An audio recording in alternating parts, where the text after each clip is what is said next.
akhirnya kita bisa, kalau ibaratnya kapal dengan satu tujuan yang sama.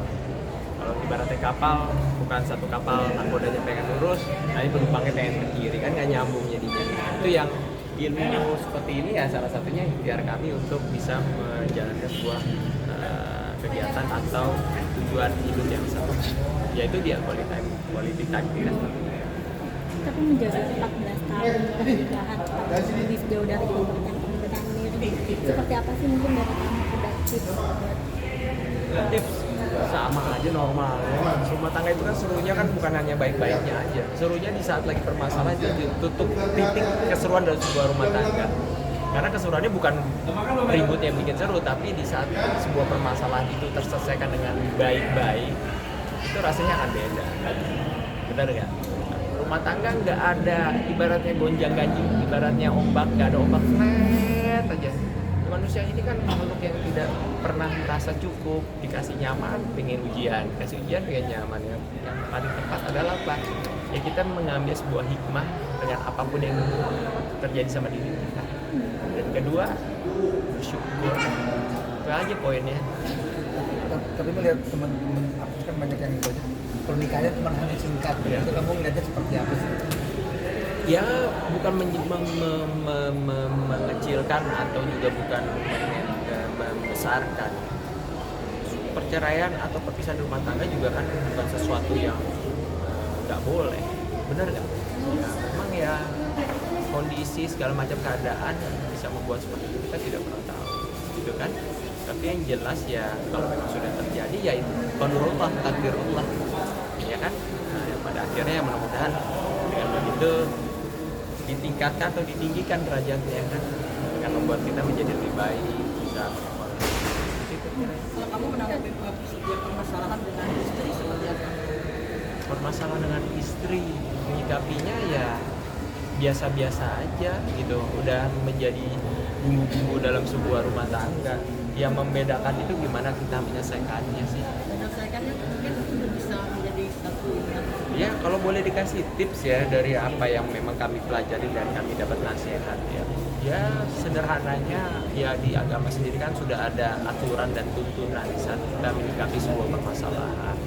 Ya kalau kami biasanya kalau memang ada sebuah masalah ya nggak harus masalah itu juga selesai pada detik itu juga. Biasanya ya kita menyelesaikannya ibaratnya menenangkan diri satu sama lain. Ya biasanya sih sebaiknya kalau memang permasalahan itu ada, kita harus menenangkan diri.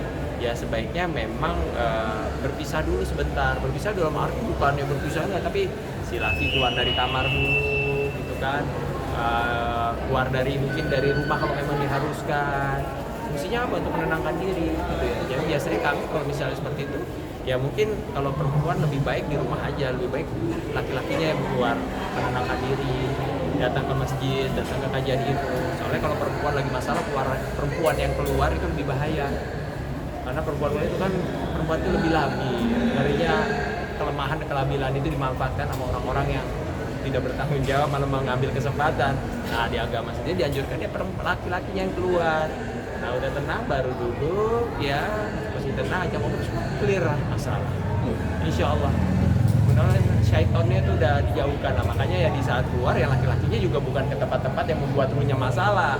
Datanglah mungkin sebuah kumpulan lingkungan yang baik, datanglah ke kajian ilmu, kumpullah sama teman-teman yang dengan hobi-hobi olahraga yang membawa energi positif.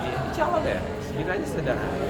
Tapi mungkin ujian-ujian yang kamu dapat selama di sana itu seperti apa sih? Ujiannya umumnya sama seperti orang, kadang ringan, kadang berat, kadang ambek-ambekan, tapi kan yang membuat itu menjadi batasan karena adanya ilmu. Kita tahu gitu berantem nggak boleh berlebih lebih dari berapa hari kan gitu ya, kan gitu, karena kita tahunya ada ini yang membuat kita bisa mengontrol diri masing-masing gitu loh.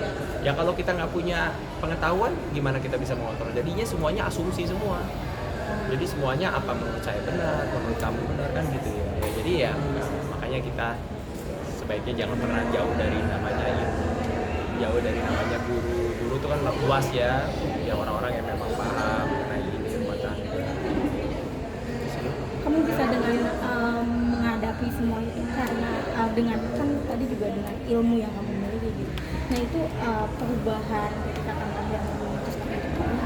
memang setelah menikah apa sih atau bagaimana? Proses semua nggak ada yang instan, proses, jadi nikmati aja proses demi proses ya. Pada akhirnya hidup ini kan goalsnya apa sih? Nyaman pasti. Kita berteman juga pengen nyaman, aktivitas pengen kerja juga pengen nyaman, benar nggak? Ya proses aja, nikmati proses. Jadi ya jangan pernah mengambil sepele namanya proses dan lingkungan gitu. Karena proses itu bisa terrealisasi dengan baik kalau kita berada di lingkungan yang tepat. Kalau proses tapi lingkungan tepat, ya prosesnya pada akhirnya nggak jadi proses yang diinginkan kan gitu. Iya proses. Prosesnya kamu sendiri seperti apa kesulitan? Seperti ini. Dan Dengan akhirnya insya Allah teman-teman yang baik, teman-teman yang saling mengingatkan, aktivitas olahraga, lari maraton, ya kan gitu kan, hobi olahraga, lari maraton sana sini segala macam ya. Niatnya apa ya? Mengisi aktivitas dengan hal yang baik, ya kan. Satu itu. Kedua, ya balik lagi banyak quality time sama pasangan. Ya dengan begitu kan, aku bilang tadi, pasangan itu isinya mesti ngobrol. Banyak-banyaklah kita ngobrol. Dengan kita ngobrol, insya Allah kita bisa mengurangi sedikit permasalahan-permasalahan yang akan timbul dalam rumah tangga kita. Oke? sedikitnya perihal Apalagi ya.